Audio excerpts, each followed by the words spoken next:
Anchovies have gotten a bad rap over the years. You're putting poor quality anchovies on poor quality pizza. It's as simple as that. Unfortunately, that's most Americans' experience with anchovies. I think that most San Franciscans don't realize that we have a local anchovy scene.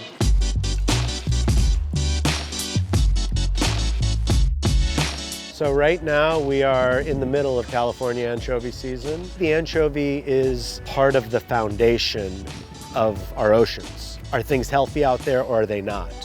When we have a lot of anchovies here, we know that everything's looking good. The birds are happy, the salmon are happy, everyone's happy. Anchovies have an extremely short shelf life, which is the reason the majority of the anchovies that are caught are salt cured. The fat content and the oil content in these anchovies is going to make them go bad relatively quickly. So for us, it's very important that it's a fresh offering every day from its live form to the restaurant. Morning. Morning. How are you? Good, and yourself? Doing well, good to see you. You as well. I just need 30 today. Sounds good. Eric runs the San Francisco bait receiver and is also a commercial anchovy fisherman. He's also helped us create this market for fresh anchovies for the San Francisco Bay Area restaurants. We started at 3 o'clock this morning. Since we are a live bait company, our goal is to keep everything alive. So timing is, imperative with these. So the way we unload is we connect a tube to the side of the boat, and then it's called crowding. We just crowd them out. Slide down the slide and go into the pens. The more gentle you are with these fish, the better for them. So everything's kind of on a timeline with these fish. We have this net here that goes all the way to the bottom and it holds them. It's like a holding pen. They hold about 1,500 pounds. We don't try and put too many in here because if you put too many, they take all the oxygen out of the water and they die. So it's a fine line. These are normally from the water to the restaurant's door within 2 hours. There will be restaurants that will have this on their lunch menu today by 11:30, 12 o'clock. When I opened Statebird, Kenny was the fish purveyor that I started to work with because he was a bit of a renegade. He was very strict on how fish was landed in San Francisco and truth in labeling. I'm a restaurateur before I'm a fishmonger. I found it surprising how difficult it was for the fishmongers of the Bay Area to be able to answer those questions. Who caught it? Where did they catch it? Why did they catch it? And is there enough for them to catch? Fish is coming from every corner of the globe. Fish is constantly mislabeled in order to make the sale. So the only way to change that was to become it. So we became wholesale and we slowly started to change the industry. Thank you, Christian. They look great. There's some mixed ones in, but Stuart and everybody on the team is gonna be super happy. The type of fish I work with has to start with, I know the captain, I know the boat, I know the gear method that was used, and I know that that fish was caught on purpose. All of that information is printed on the invoice. I'm just gonna get some ice on this, get them in the walk-in, and then get myself staged, and then we'll start our drive. For Chef Stuart, the goal is to get the anchovies into the restaurant before they go into rigor mortis, which usually starts to set in about a 2-hour window from harvest. It was about 15 years ago that I started to work with local anchovies. I was working with another purveyor at the time, and every delivery was different, but they were 8, 10, 12 hours out of water by the time they were coming to the restaurants. One day, they arrived in the kitchen, and they were epic. They were really, at that time, less than an hour out of the water. And I just remember getting on the phone going, what happened? Tell me your steps here, because whatever just happened, the earth just stopped for a moment. From that day on, the goal was we need to rethink logistics. Corner, good morning. How's everyone doing? What's up, Kenny? Chef. How are you? How are you? Good to see you. Yeah. There's some really, really nice ones in there. Anchovies obviously get a bad rap for being an oily and kind of salty fish. And as you can see here, that is not the case. Look at these. It's a healthy, fresh anchovy. These are the perfect sized anchovy, and you can really, really see the size difference.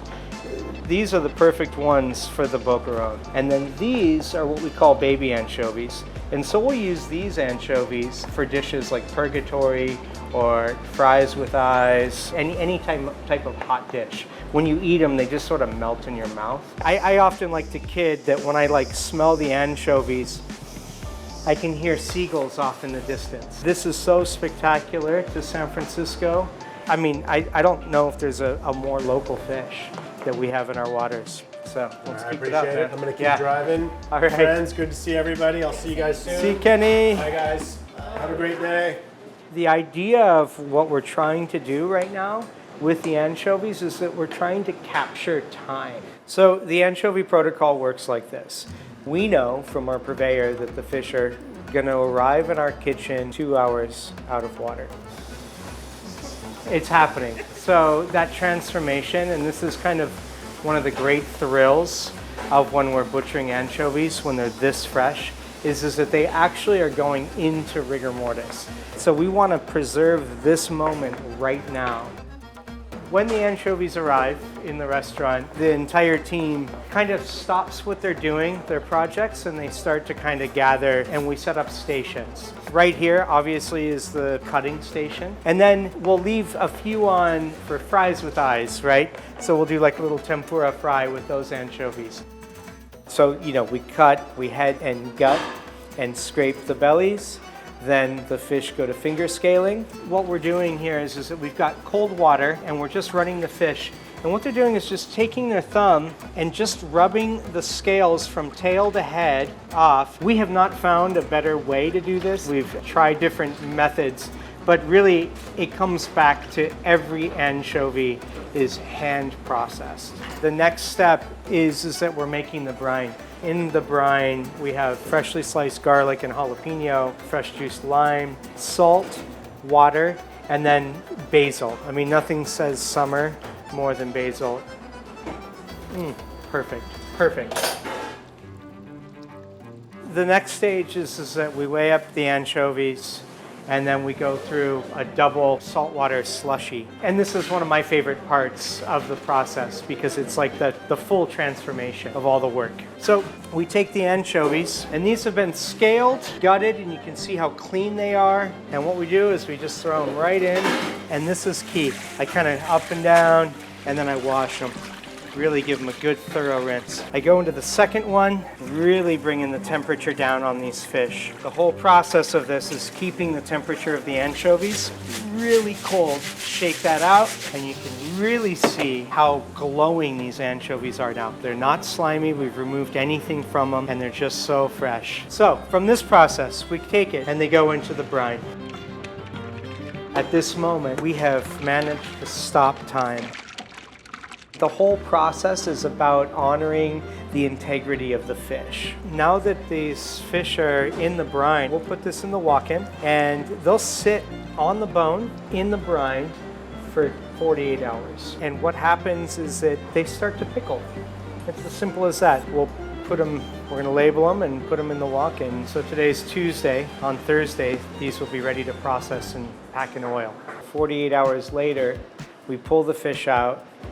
We strain the brine off, and we start to remove the spines. Very simply, we just apply a little pressure from the belly and the backbone, and we open up the fish. We grab the spine delicately to keep the fish intact, and we pull it out. And what you're left with is a clean spine and a clean anchovy. And at this point, they're ready to eat. Everything has got value in our kitchen. The bones, we save the basil, the jalapeno, all the garlic, and we'll take this and we'll dehydrate all of these ingredients now that they're super flavorful. We'll take the spines, and these are like pickled anchovy spines, and we'll grind them up in a mortar and pestle, and we'll make like an anchovy salt, bone salt. So I'll take some spines, grind them up, and I'm gonna add to that a little bit of jalapeno, a few garlic pieces. Then I'm going to throw some basil leaves and maybe a little stem in there as well, right? And this is essentially like the dry version of the brine. Amazing. Now we just made our own sort of anchovy flavored potato chip. Seen here first, because I've never done this before. We figured it out. We just cracked the code on camera here. We take the fish and we pack them in grapeseed oil. After 7 to 10 days, that's when I think the optimal time frame is to serve the fish. I started to notice this softness that would happen, and the anchovies, really the flavor just comes out after they've kind of blended and really allowed to sit in the fat. The fat is key. We noticed that there was a trickle-down effect, that that protocol started to apply to so many other ingredients in our kitchen. And it's changed me as a chef. And now Anchovy Protocol exists for all the fish purveyors in the Bay Area who want to sell quality fish, who stand by that. Here are the boquerones. The inspirational dish is kind of a classic Spanish dish, pan con tomate, and I love to just throw these boquerones right on it. We have here heirloom tomatoes. These tomatoes we're gonna take and make a very simple sauce with it. Grate a little bit of garlic into the tomato, and then we take just a few drops of sherry vinegar, a little Tabasco hot sauce, just a few drops, extra virgin olive oil, salt, pepper. This is kind of the hallmark for everything that we do during the summer here. The jewel in the crown for anchovy dishes is this focaccia toast. Everything in that dish is equally as fresh as the anchovy itself. And the star of the show, of course, are these anchovies. This is my favorite dish in the world. It's such an honor when a chef and a fisher connect, because that means that we've closed that loop. And there's nothing more rewarding for Eric than to go to State Bird, to go to Anchovy Bar, and see his product on the menu. There's not a day that we bring anchovies in that I don't think that they're worth the work. We need to eat the diversity. So for anchovies, yeah, I look forward to the season every April. We get to our last delivery of anchovies and we're like, all right, we sort of celebrate that too, right? Because everything is good for a time period. He delivered a approachable product to the diner who normally would turn their nose up to an anchovy. And now he's built an entire group of people who are seeking out this small, little, tiny, silver, oily fish that nobody wanted, and now it's found a home in some of the best restaurants in the world because of what he's been able to do. I go back to the anchovy, which is just 10 to 15 grams, and how important and how many lessons that little fish has to teach us as chefs.